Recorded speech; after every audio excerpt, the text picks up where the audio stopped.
D'abord, je veux dire que je suis très heureux de prendre la parole avec Antoine.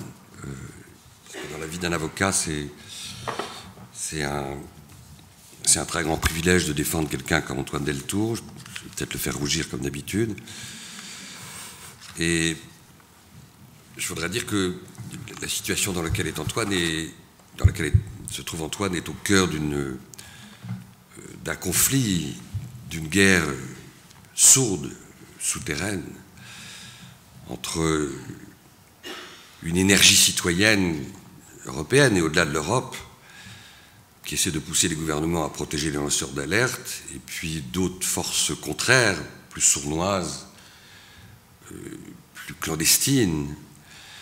Et ces forces sont celles de forme d'oligarchie financière et politique aussi.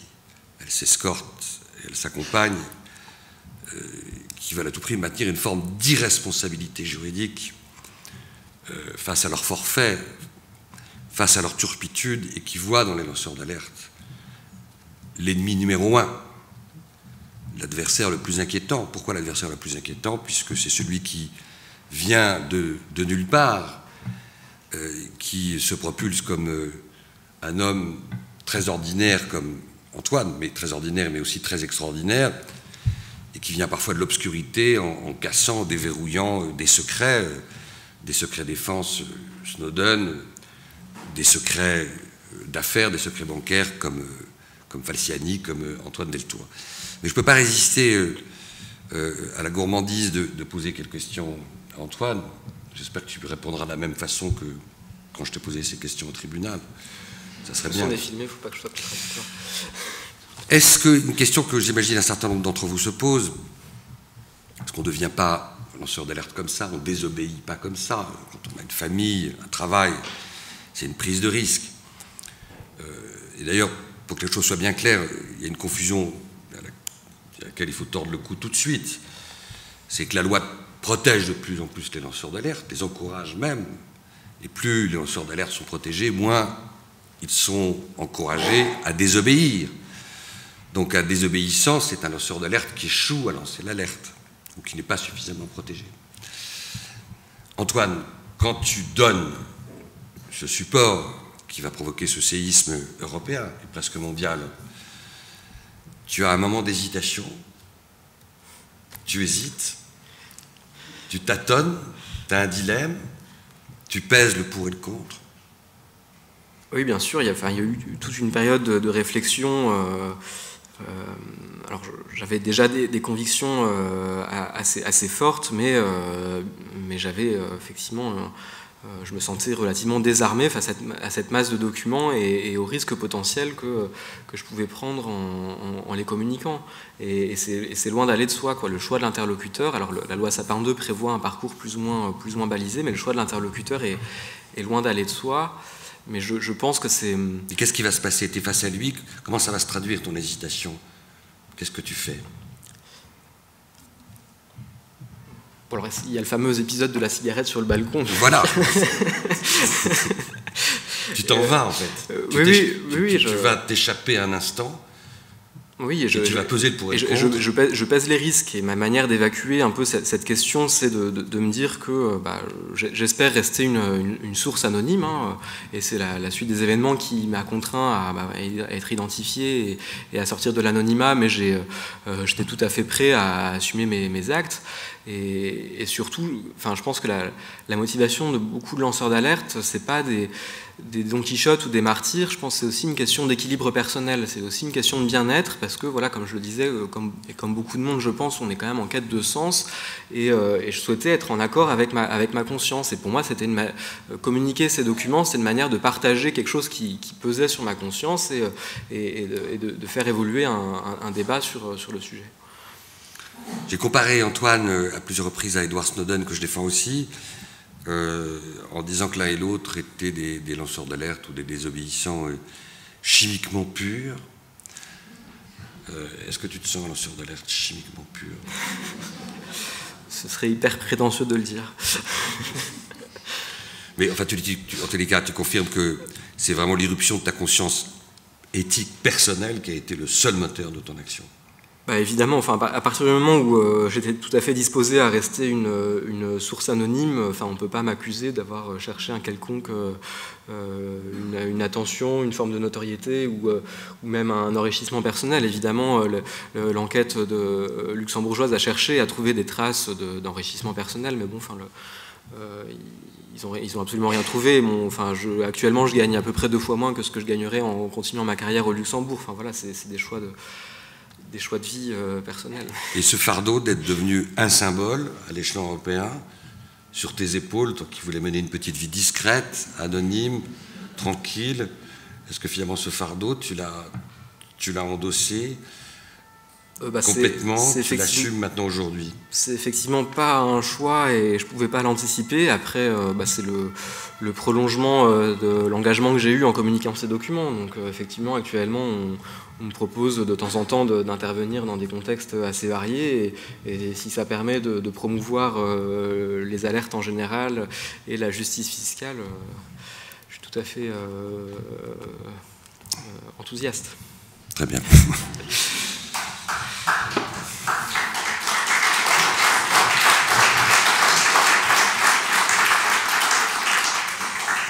Bon, c'est difficile de prendre la parole après Antoine.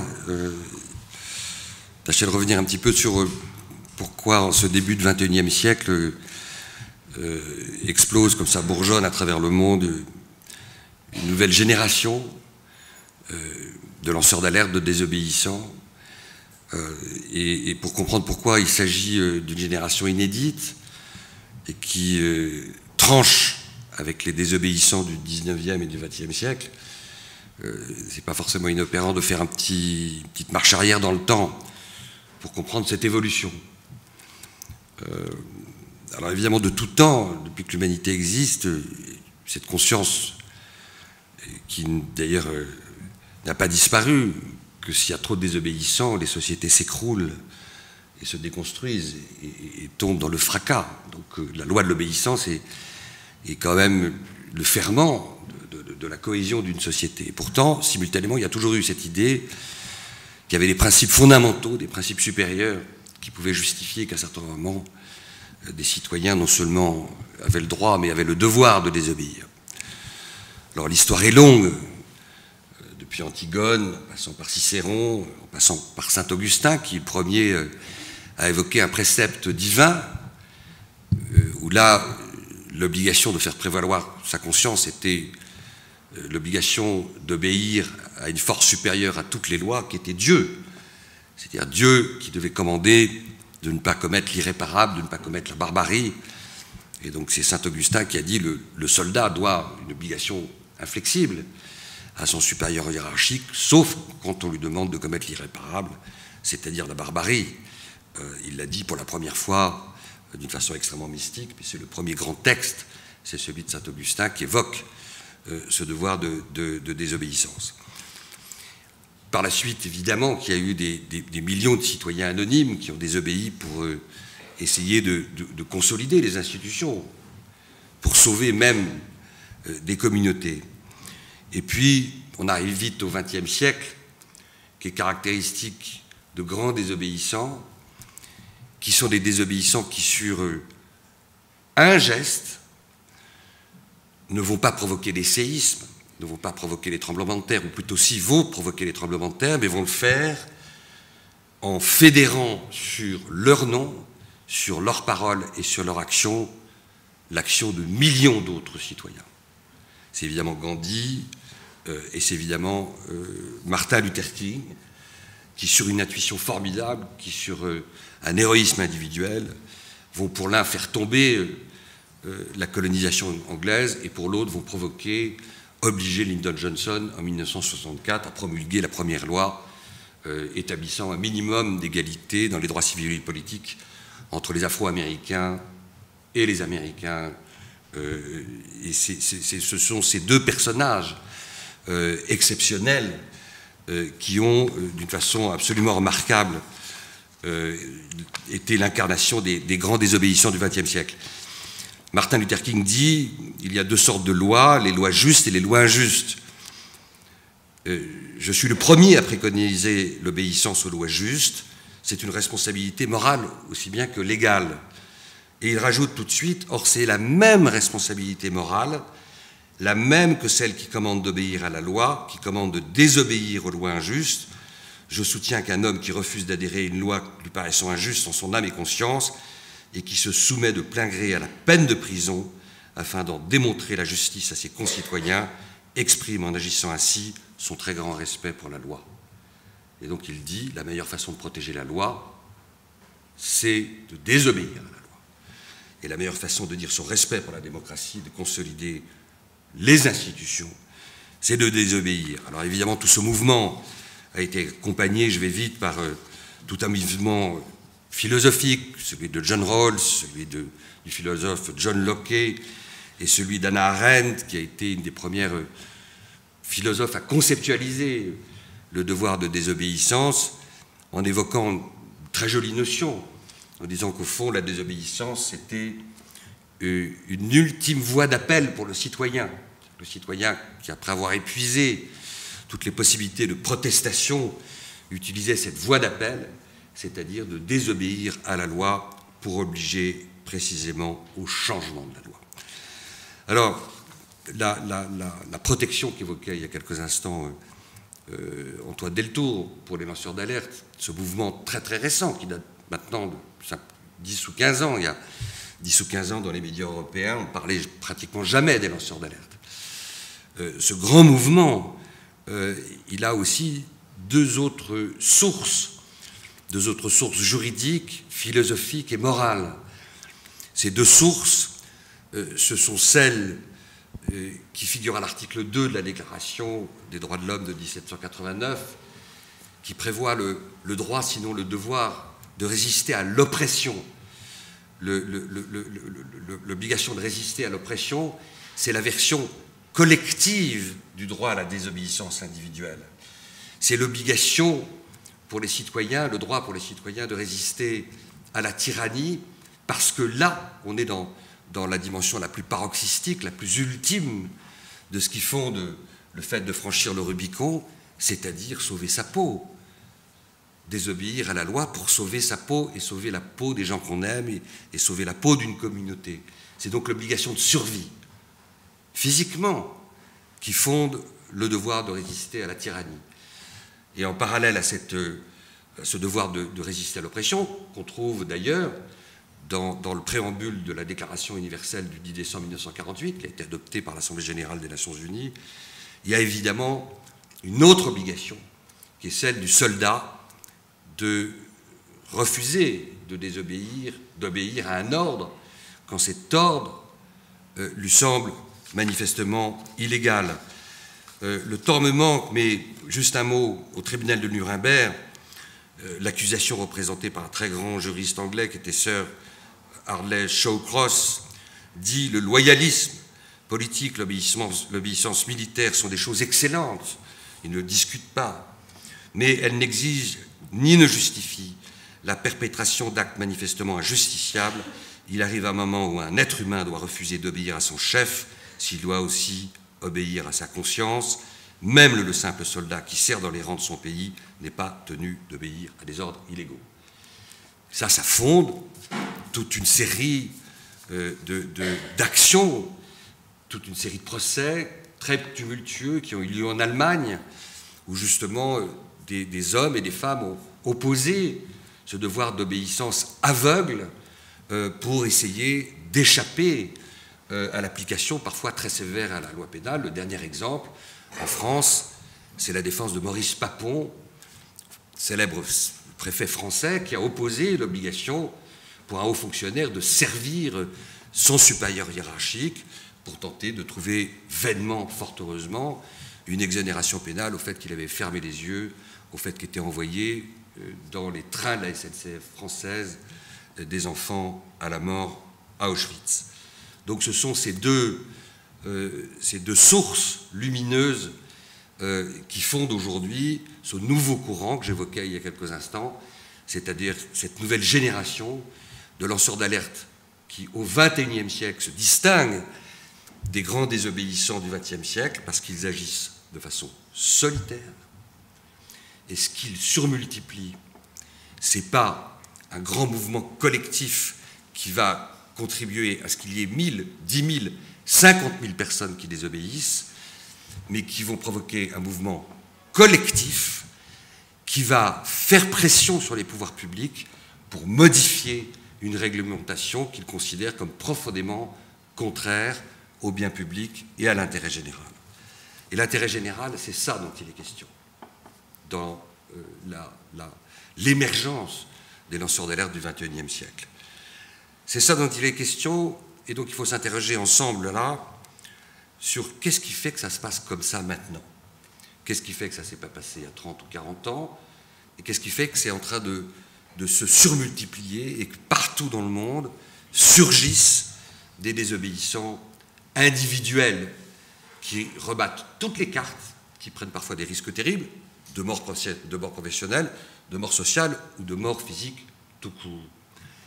Moi, je vois plusieurs types de raisons. Il y a une première raison qui tient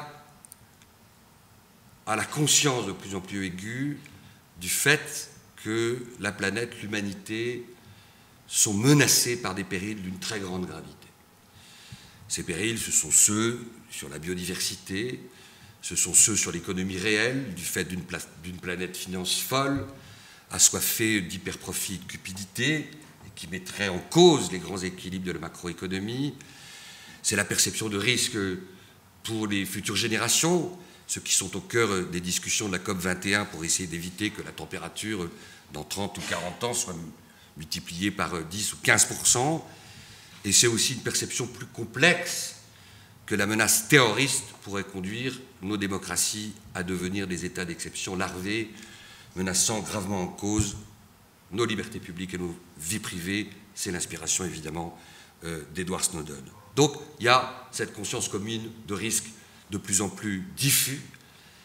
En écho à cela, il y a le fait que les responsables publics ne cessent de psalmodier et nous seriner qu'ils sont tout à fait au charbon et tout à fait conscients et en responsabilité pour essayer de parer à ces risques, et en contrepoint une perte de confiance, parfois dramatique, dans le crédit que les citoyens souhaiteraient tant donner aux responsables publics pour remédier à tous ces périls. Et c'est ça qui fait que des citoyens se disent, face à tous ces périls, face à tous ces mensonges, face à toutes ces impuissances, face à tous ces doubles langages, eh bien, pèse sur moi, citoyen individuel, l'obligation de défendre l'intérêt général quand il est gravement menacé. Les intérêts généraux, des intérêts publics. C'est ça qui fait que Antoine, quand il a entre les mains la preuve du fait que Luxembourg siphonne un pourcentage considérable des ressources publiques de tous les autres pays européens au moment où il lui manque tant de ressources publiques, va mettre en risque sa vie familiale, sa vie professionnelle, va se mettre en risque judiciairement en donnant le CD-ROM aux journalistes, après être sorti, tu n'as pas voulu le dire, mais moi je te le dis, pendant 1 minute, 2 minutes, fumer une cigarette, réfléchir, et là, il va très bien l'expliquer au tribunal, il est dans un moment de dilemme d'une intensité incroyable, un vrai dilemme au sens d'Aristote. Qu'est-ce qu'il va jouer? Comment il va trancher ce dilemme? Qu'est-ce qu'il va arbitrer? Eh bien, il va arbitrer en faveur de la révélation d'un des plus grands scandales financiers de ce siècle en Europe contre son intérêt individuel. Voilà ce qui est la motivation de ce qui fait que émerge de plus en plus des désobéissants, des lanceurs d'alerte, ce que Václav Havel appelle très joliment une petite insurrection individuelle. Donc on est moins dans l'ère des grandes insurrections collectives que de l'addition, de l'interaction de micro-insurrections individuelles qui provoquent autant de séismes, de tremblements de terre et qui mettent à nu et à bas parfois ce qui ne sont que les secrets de Polichinelle, parce qu'évidemment le tax rulings, tous les responsables publics le savaient. Ce n'était pas un secret qui était enfoui dans les caves des ordinateurs de Pricewaterhouse. C'était un secret qui était tu, c'était un secret de Polichinelle, mais parfois ce sont les mieux gardés, parce que ce sont ceux qui sont gardés par les alliances de toutes les hypocrisies. Donc voilà cette nouvelle génération de lanceurs d'alerte. Alors, il y en a eu d'autres qu'Antoine. Il y a eu Irène Frachon, à laquelle il faut rendre hommage. Sans elle, le scandale du Mediator n'aurait pas été révélé. Grâce à elle, peut-être ce pays a fait l'économie de centaines de morts, quoi qu'en disent les laboratoires pharmaceutiques qui essayent de tout faire pour échapper à leurs responsabilités pénales. Il y a eu des chercheurs aussi en France qui ont pris des risques lourds. Il y a eu des hommes et des femmes que j'ai défendus et qui ont eu la malchance d'être des lanceurs d'alerte prématurés, trop tôt. Il y a 15 ans, le commandant Pichon, qui est chargé de veiller à la surveillance du fichier STIC, qui depuis a été débaptisé pour faire oublier les turpitudes qui l'accompagnaient. Le fichier STIC, c'est un fichier qui comportait 30 millions de fiches de citoyens français, avec la trace ici d'une plainte pénale, d'une main courante, d'une condamnation, qui n'était jamais véritablement mise à jour, qui violait la vie privée, qui comportait parfois des données ethniques, raciales ou syndicales. Et donc il a voulu dénoncer ce scandale en exhumant, en excipant de 2 fiches. Il n'a pas choisi par hasard le passé un peu turbulent de Jamel Debbouze et celui de Johnny Hallyday, et il a filé ça à un média français. Sa vie professionnelle a été définitivement écrabouillée. À 48 ans, il était sorti de la fonction publique, il était promis pour être un des commandants de police les plus spectaculaires et les plus brillants de sa génération. Il ne s'en remettra jamais. Donc, lancer l'alerte peut conduire parfois à des catastrophes humaines, si on ne se prépare pas, si on n'essaye pas de faire une espèce d'identification des soutiens sur lesquels on peut compter quand on se lance dans une aventure individuelle. Il faut avoir des bons fondamentaux. Antoine en avait, une compagne formidable, et puis depuis un enfant qu'il a fait d'ailleurs en pleine tourmente. En plein LuxLeaks, il a fait un enfant, ce qui prouve que quand même la vie... je peux le dire, je ne viole pas ta vie privée en disant ça. Et voilà, donc il faut aller se tourner vers des syndicats, il faut aller se tourner vers des journalistes, vers des avocats, et il faut baliser, paver le chemin pour éviter le pire, en tous les cas, pour réduire les risques et évidemment les évaluer. Alors aujourd'hui, les lois européennes et la jurisprudence européenne permettent une meilleure évaluation des risques et créent un habitacle, créent un contexte légal qui va permettre de plus en plus à ces lanceurs d'alerte, non pas de désobéir, mais au contraire d'être protégés par la loi. Parce que le paradoxe, vous l'avez compris, c'est que plus les lanceurs d'alerte seront protégés par la loi, plus le fait de désobéir sera parfois même encouragé par la loi, moins ils seront obligés de désobéir et moins il y aura de désobéissants. Donc il y a un mouvement aujourd'hui dont on peut dire qu'on n'en est qu'au prologue, on n'en est qu'au hors-d'œuvre, on n'en est qu'à la préface, et l'intérêt que vous manifestez ce soir pour les thèmes que nous partageons avec nous témoigne du fait qu'il s'agit d'un grand mouvement citoyen à travers le monde, qui va d'ailleurs bien au-delà de l'Europe. Et en disant ça, je ne peux pas ne pas dire un mot sur Edward Snowden, que j'ai la chance et le privilège de défendre. Edward Snowden, qui dans plusieurs déclarations tout à fait extraordinaires, dit à plusieurs reprises sa fierté de faire ce qu'il a fait. Il dit, mais moi je suis l'ami des États-Unis, je suis l'ami de la NSA, je rends service à mon pays profondément, je rends service à long terme, même si à court terme, je paye le prix cher d'être, en quelque sorte, non pas séquestré, mais d'être contraint de vivre dans les conditions que vous pouvez imaginer en Russie, avec l'espoir un jour, évidemment, de trouver une autre terre d'accueil. Alors, chemin, je le disais il y a quelques instants, qui commence à être balisé par la loi, chemin périlleux, notamment quand on s'adresse à des journalistes, qui ne sont pas forcément l'alpha et l'oméga pour accompagner un lanceur d'alerte. Moi, je peux porter témoignage du fait qu'un journaliste, parfois trop pressurisé par la dictature de l'audimat, parfois tyrannisé par une hiérarchie qui veut leur imposer en permanence le scoop pour nourrir ces chaînes de flux, parfois trop populistes ou démagogiques, et qui parfois sont laissés sur le chemin par le journaliste qui, après l'avoir pressé comme un citron, l'abandonne. Donc, c'est un chemin compliqué, c'est un chemin difficile, mais c'est un chemin aujourd'hui qui commence à être protégé. Alors, il commence à être protégé parce que, comme souvent, comme toujours, il y a un juge supérieur à tous les autres, un juge qui donne le là, un juge comme une forme de balise vertueuse, pour tous les juges européens, c'est la Cour européenne des droits de l'homme. C'est la Cour européenne des droits de l'homme qui a fixé une jurisprudence qui s'est amorcée il y a quelques années, inspirée par ce mouvement citoyen, parce qu'évidemment, toute cette jurisprudence, elle vient parfois de l'intelligence et de la réflexion des magistrats, mais elle est aussi le fruit d'une capillarisation qui se fait entre cette réflexion citoyenne et les méditations du juge au moment où, avec sa plume, le soir, sur sa table de nuit, il écrit ses décisions. Bien, la Cour européenne des droits de l'homme dit « Les lanceurs d'alerte doivent être protégés s'ils respectent les critères suivants. Est-ce qu'ils avaient le moyen de procéder autrement?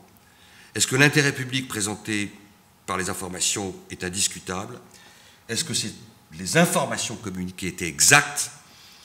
Est-ce que le préjudice causé à l'entité était tel qu'il y aurait une sorte de déséquilibre entre l'intérêt public provoqué par la révélation et les dommages causés à l'entité qui a souffert des révélations et sa bonne foi?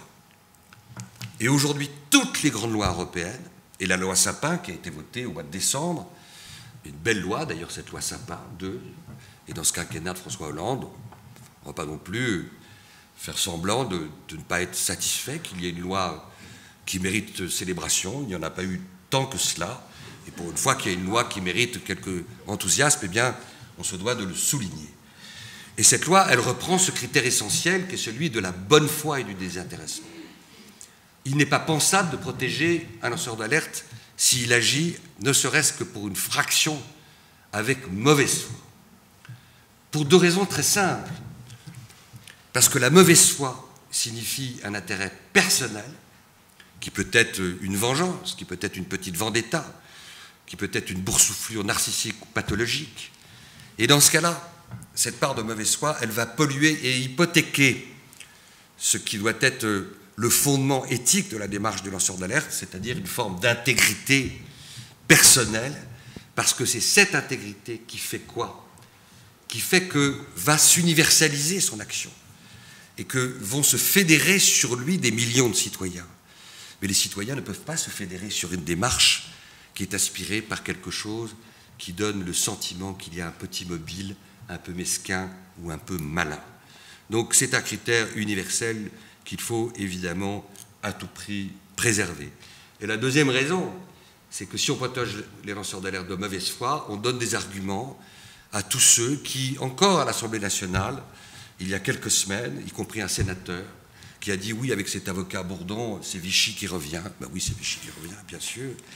C'est-à-dire une société des mouchards. Je suis enrhumé. Une société des mouchards, une société des corbeaux, une société des délateurs, c'est-à-dire cette société qui évidemment deviendrait une société empoisonnée par des règlements de compte perpétuels et qui conduirait à son effondrement. Alors évidemment, il faut en contrepartie se montrer très sévère, c'est ce que prévoit la loi Sapin 2, avec les lanceurs d'alerte de mauvaise foi pour qu'ils ne polluent pas l'action des lanceurs d'alerte de bonne foi. S'agissant de l'authenticité des informations, ce critère concernant Antoine était indiscutable, j'ai pédé une nanoseconde là-dessus. S'agissant de savoir s'il avait d'autres choix, le parquet du Luxembourg a inventé, avec une imagination, il faut le dire, très fertile, à laquelle j'ai rendu hommage, a dit mais non, il aurait pu faire autrement. Il aurait dû faire une conférence de presse, il aurait dû écrire un livre. Bref, il a inventé un scénario, un plan B, que n'aurait pas respecté Antoine et qui aurait dû lui faire l'économie de cette révélation des tax rulings. C'était évidemment absurde, parce que ce qui fait l'impact, ce qui a fait l'impact des révélations d'Antoine, c'est le caractère massif des tax rulings. Et c'est le fait qu'ont été livrés quand même quelques noms de sociétés emblématiques, de sociétés toutes puissantes, de sociétés parmi les plus riches de la planète, et que c'était bien ça dont il s'agit pour véritablement provoquer cette onde de choc, cet électrochoc, et qui fait que même Juncker, celui qui a été le Premier ministre luxembourgeois, au meilleur temps des tax rulings, dans une interview dans le journal Le Monde, dit « Si ça avait été moi je pense qu'il n'aurait pas fallu les poursuivre. Il n'est jamais trop tard pour ouvrir les yeux, et plutôt pour les dessiller. » Donc évidemment que ces critères étaient parfaitement remplis s'agissant d'Antoine. C'est ce qui fait que je pense que le 15 mars, c'est ce qu'on espère, les magistrats de la Cour d'appel du Luxembourg l'acquitteront. Ça va leur demander un petit coup de rein de courage. Ça va leur demander de faire preuve d'un peu d'audace. Parce qu'évidemment, des voix circulent dans toute l'Europe qui consistent à dire si on protège trop massivement les lanceurs d'alerte, ça veut dire que toutes les grandes institutions financières, toutes les grandes banques, tous les grands cabinets d'audit vont être sous la menace à chaque instant, à chaque minute, de collaborateurs qui viendront baver auprès des médias et révéler des secrets d'affaires qui font en même temps nos profits et notre richesse. Donc c'est compliqué. Moi j'ai plaidé le fait qu'en acquittant Antoine Deltour, ça ne serait pas un appauvrissement du Luxembourg, ça serait plutôt même son enrichissement. D'ailleurs, l'entreprise Pricewaterhouse, qui a fait plaider qu'elle avait subi des préjudices considérables, a demandé des dommages et intérêts contre Antoine. Des dommages et intérêts qu'elle a fixés à combien? À 1 euro. À 1 euro pour des raisons évidemment tactiques, parce qu'elle a bien compris que si elle chiffrait, si elle amenait des documents comptables et financiers en disant voilà, ça nous a fait perdre tant et tant et tant de clients, d'une certaine façon, elle rendait service à Antoine. Elle démontrait la réalité et l'impact citoyen et l'impact éthique de son action. Et elle pouvait d'autant moins le faire que les révélations d'Antoine ont conduit à ce que les profits de Price ne se sont jamais aussi bien portés et que son taux de croissance après le scandale de LuxLeaks a été de 7 à 8% par an, comme si peut-être la révélation des tax rulings avait été un effet d'attraction pour des nouvelles entreprises européennes. Donc on voit que ça reste une affaire compliquée et que Antoine sera peut-être condamné. On le saura le 15 mars. Et on verra avec lui si, parce que peut-être tu auras le droit d'être trop fatigué, tu auras le droit d'avoir une certaine lassitude, de porter ce fardeau symbolique de la défense des lanceurs d'alerte, d'aller jusqu'à la Cour européenne des droits de l'homme. Mais entre-temps, qu'est-ce qui pourrait se passer? C'est vous dire si le temps va jouer en faveur des lanceurs d'alerte et en faveur d'Antoine. Peut-être que la loi luxembourgeoise va protéger tellement bien les lanceurs d'alerte qu'elle bénéficiera à Antoine et du coup effacera sa condamnation. Il faut souhaiter que cette loi soit assez proche de la loi proposée par Michel Sapin, donc qui a été votée il y a quelques semaines, au mois de décembre.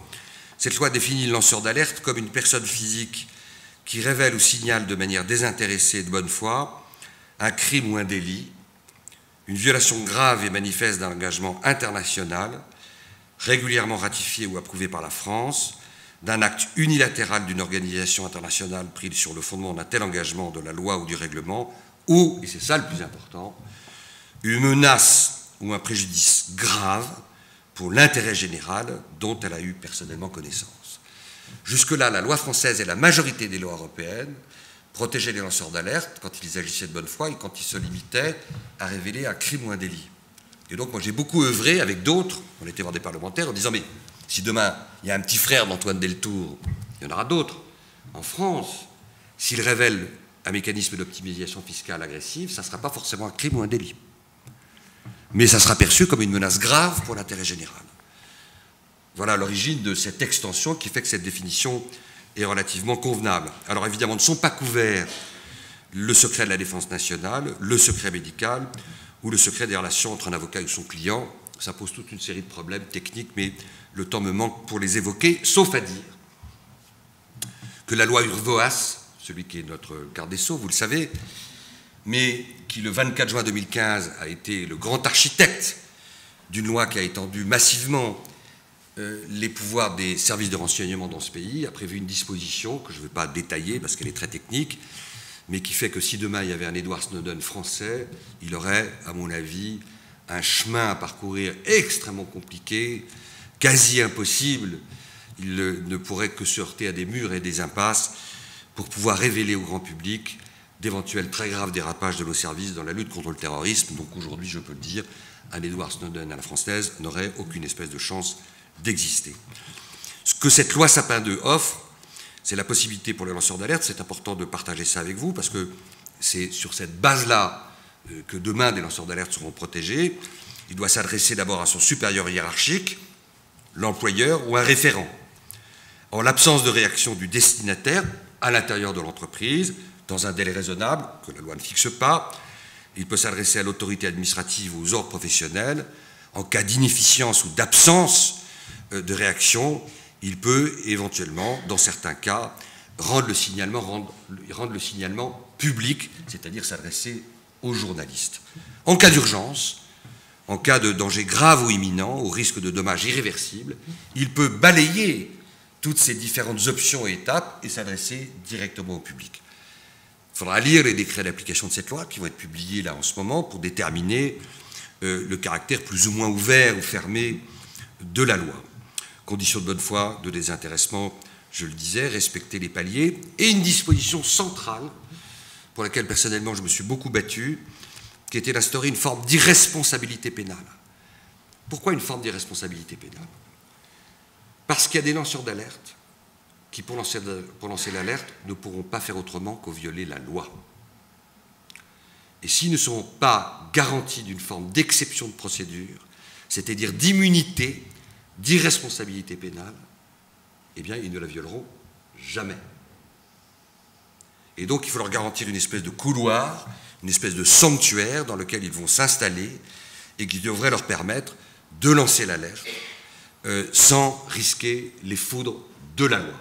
Alors, la loi est un peu, pas très bien rédigée, incertaine, mais on verra ça avec les décrets, la mise en œuvre qu'en feront les juges. Qu'est-ce qui va devenir d'un lanceur d'alerte qui viole la loi, qui va être protégé le temps de l'alerte, mais qui éventuellement sera contraint de comparaître devant un tribunal, alors qu'il y aura d'autres auteurs d'une infraction. Bon, tout ça reste encore un peu incertain, mais en tous les cas, ce qu'on peut dire, c'est que la loi française est à un niveau, par rapport aux lois européennes, qui est un niveau convenable. Elle donne plutôt un là satisfaisant à l'ensemble des pays européens, outre le fait qu'on a renforcé le pouvoir du défenseur des droits comme structure d'accueil et de consolidation de la protection des lanceurs d'alerte. Alors évidemment, il y a toute une série de points qui restent en interrogation. Quelles sont les menaces aujourd'hui à l'encontre des lanceurs d'alerte, quelle que soit la qualité de la loi?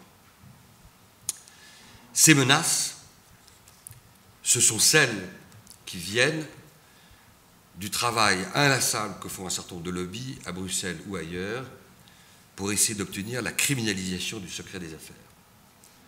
Il y a un ministre, il n'y a pas très longtemps dans ce pays, qui avait essayé de faire passer une loi pour criminaliser le secret des affaires. Et puis il y a eu une bronca d'ONG, de juristes dont j'ai fait partie, et d'autres. Ce ministre qui a reculé, c'est Emmanuel Macron. C'est lui qui a reculé, on ne s'en souvient pas assez, mais qui a essayé d'imposer une loi qui devait aboutir à la criminalisation du secret des affaires. Il y a d'autres forces qui sont à l'œuvre à Bruxelles pour imposer cette criminalisation qui, évidemment, viendrait de plein fouet se heurter à une autre dynamique, c'est celle qu'on est en train d'évoquer avec Antoine, et qui conduit à renforcer les mécanismes de protection légaux des lanceurs d'alerte. Alors, on est dans un moment, et je vais bientôt terminer pour évidemment vous laisser la possibilité de poser les questions, Antoine, et de nous poser les questions. On est dans un moment très compliqué et très difficile, parce qu'il y a des forces obscures qui restent à l'œuvre d'une façon extrêmement puissante. Il y a l'irruption sur la planète tout entière de personnages qui ne donnent pas l'impression d'être très amoureux des lanceurs d'alerte. Il y a une espèce, ce qui est qualifié de démocrature, qui est en train de s'installer dans un certain nombre de pays, la Turquie, la Hongrie, de Poutine à Trump, passant par le Japon. La lutte contre le terrorisme, la menace terroriste conduit à des effets pervers considérables qui sont parfois instrumentalisés pour justement contribuer à une forme de police de la pensée ou une forme d'uniformisation de la pensée. Il y a des points de jonction et des points d'intérêt, des points de solidarité entre les grandes forces oligarchiques financières et celles qui veulent imposer une forme d'état d'exception. Ce sont les mêmes qui y trouvent exactement un intérêt identique, c'est-à-dire réduire l'esprit critique des citoyens réduire leur capacité de protestation et réduire ce qu'ils veulent, c'est-à-dire mieux faire chanter et mieux faire respirer une démocratie aujourd'hui meurtrie et souffrante. Voilà ce qui est le fil conducteur, le paradigme des lanceurs d'alerte et des désobéissants. Ce sont comme une espèce de pointe avancée dans la pyramide que formeraient les citoyens du monde entier. Eh bien, ils sont en haut de cette pyramide, ils sont à l'avant-garde d'une espèce d'exigence citoyenne qui court et qui fleurit parfois avec douleur et souffrance, dans le prix du sang parfois à travers le monde, des citoyens, pour décidément contraindre de gré ou de force ceux qui prétendent incarner l'intérêt général, eh bien de cesser de le vendanger, de le dilapider, voire de le contourner pour mieux servir leurs intérêts privés. Voilà, merci.